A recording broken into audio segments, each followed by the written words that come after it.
అందరికీ నమస్తే అండి. సో నేను ఎక్కడ ఏ పొజిషన్లో ఉన్నా సరే కంటిన్యూగా వీడియోస్ పోస్ట్ చేస్తాను టైంకి. ఎలక్షన్ టైం కాబట్టి కొంచెం రాజకీయ అంశాలు ఎక్కువగా ఉన్నాయి. నేను జర్నీలో ఉంటాను ఎక్కువగా. ఎలక్షన్ టైంలో నేను కూడా ఎక్కువ జర్నీలో ఉంటాను. వారంలో ఒక 4 రోజులు జర్నీలోనే ఉండాల్సి వస్తుంది.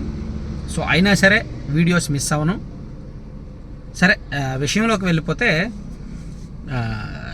ఇప్పుడిప్పుడే సీట్లు పంపిణీలు జరుగుతున్నాయి. టీడీపీ జనసేన పొత్తులో భాగంగా ఆల్రెడీ 99 నియోజకవర్గాలకు అభ్యర్థులు వచ్చారు. మరో 2-3 రోజుల్లో మిగిలిన నియోజకవర్గాల్లో కూడా అభ్యర్థులు ఫైనల్ అయ్యే అవకాశం ఉంది.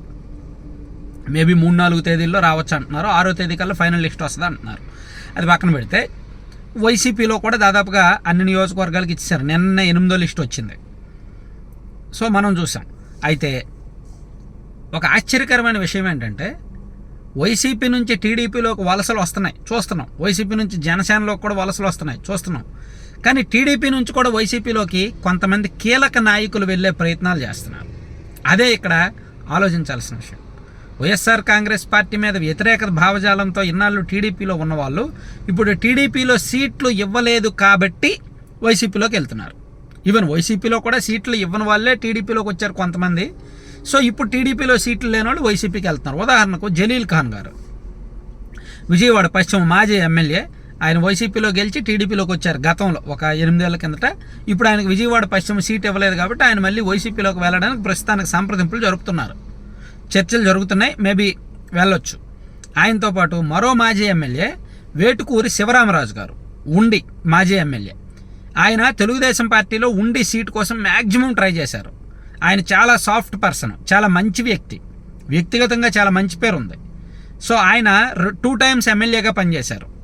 2009 నుంచి 14 వరకు, 14 నుంచి 19 వరకు ఎమ్మెల్యేగా పనిచేశారు. సో 19లో ఆయనకు సీట్ ఇవ్వలేదు.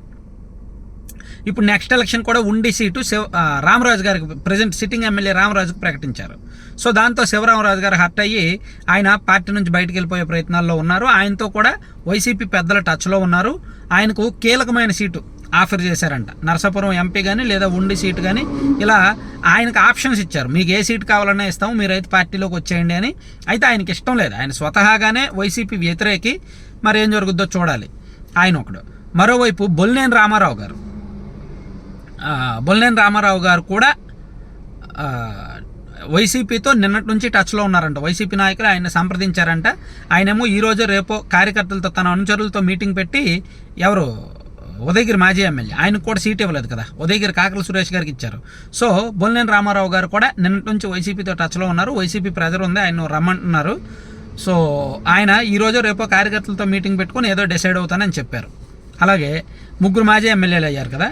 ఇంకా కొంతమంది ఉన్నారు. మేబీ ఉత్తరాంధ్ర నుంచి మన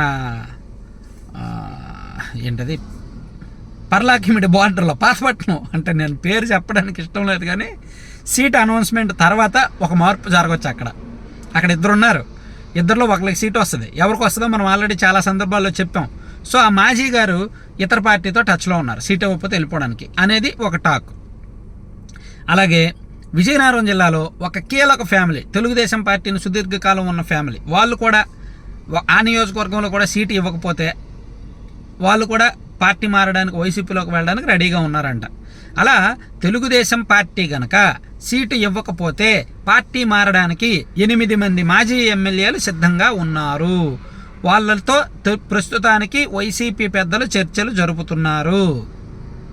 బొల్లినేని రామారావు గారు కావచ్చు, జలీల్ ఖాన్ గారు కావచ్చు, శివరామరాజు గారు కావచ్చు, వీళ్ళు 3 కూడా కీలకమైన వ్యక్తులు. వీళ్ళు 3కి కూడా ఎంతో కొంత టీం ఉంది, కొంత అనుచరగానం అది ఇది ఉంది. ప్లస్ ఉత్తరాంధ్రలో మనం చెప్పుకున్న 2-3 పేర్లు కూడా కీలకమే. అలా రాష్ట్ర వ్యాప్తంగా ఒక 9 మంది అయితే రెడీగా ఉన్నారు. ఒకవేళ టీడీపీ ఏం లేదు, వీళ్ళకి ఏం కావాలంటే చంద్రబాబు గారు పిలిచి కాస్త బుజ్జగించి, కాస్త సర్ది చెప్పి పదవేదో ఆఫర్ చేయాలి. లేని పక్షంలో వైసీపీలో కూడా వీళ్ళకి సీట్లు ఉండవు. వీళ్ళు వైసీపీకి వెళ్ళిపోయినా వైసీపీలో కూడా సీట్లు ఇవ్వరు. కాకపోతే నన్ను కాదన్న పార్టీలో నేను ఎందుకు ఉండాలి, నన్ను కాదన్న పార్టీ ఎలా గెలుస్తుందో చూస్తా అనే ఉద్దేశంతో బహుశా వెళ్తున్నారు. సో అందులో సీట్ ఇవ్వని వాళ్ళు దీనిలోకి వస్తున్నారు, దీనిలో సీట్ ఇవ్వని వాళ్ళు దానిలోకి వెళ్తున్నారు. సో ఎవరు చెల్లని కాయిన్ అవుతారో, ఎవరు చెల్లే రూపాయిగా మారతారో ఏంటనేది చూద్దాం. Thank you.